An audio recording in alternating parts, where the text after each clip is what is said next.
Episode 06 of King Agetus, Octonis' Shadow.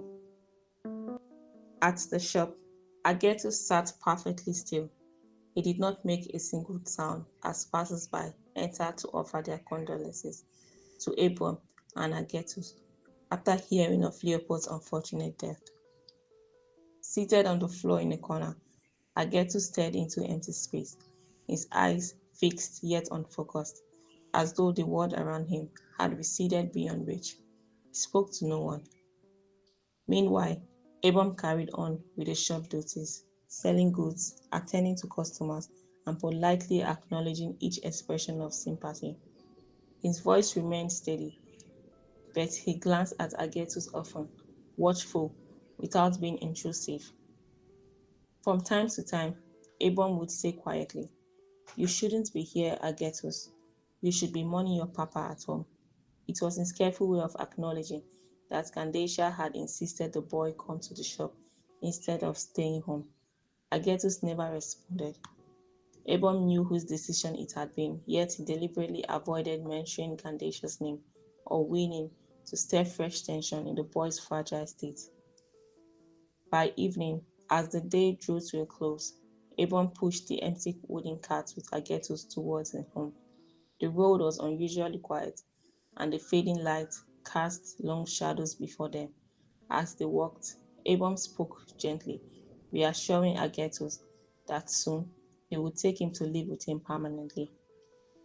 Abram also spoke of Leopod, of his strength, his kindness, and the quiet dignity with which he had carried his burdens, wanting the boy to remember his father with pride rather than only grief. When they reached the junction, Abram handed the cart fully to Agetus.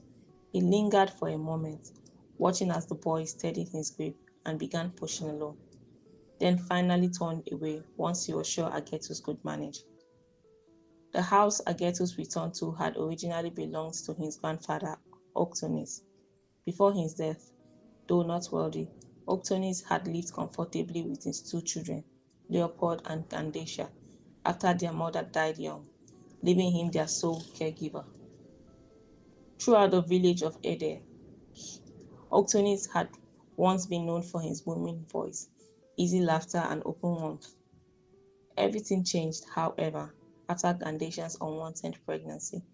The cheerful man the village knew seemed to vanish, replaced by someone colder, more withdrawn. Gandecia had previously turned down several marriage offers, yet she became pregnant by a stranger from another village, a man old enough to be her father, who never accepted responsibility and whom she called Telus.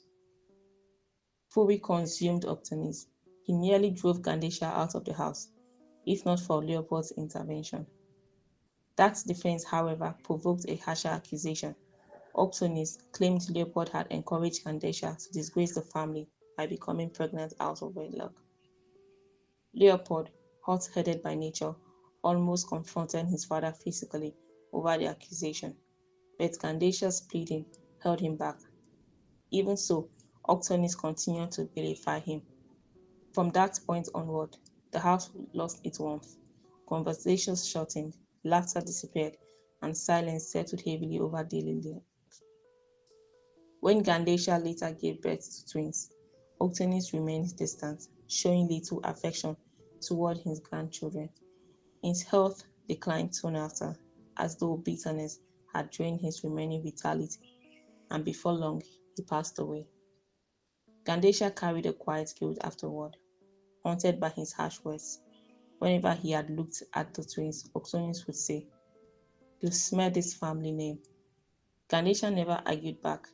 Instead, she devoted herself to raising her children, while Leopold threw himself into running the shop and helping her care for them. After Octonis' death, Gandecia and Leopold inherited both the house and their father's shop, which dealt in grains and flowers, modest in scale, but enough to sustain the family. Keep enjoying the episodes of King Agetus at kingagetus.wordpress.com.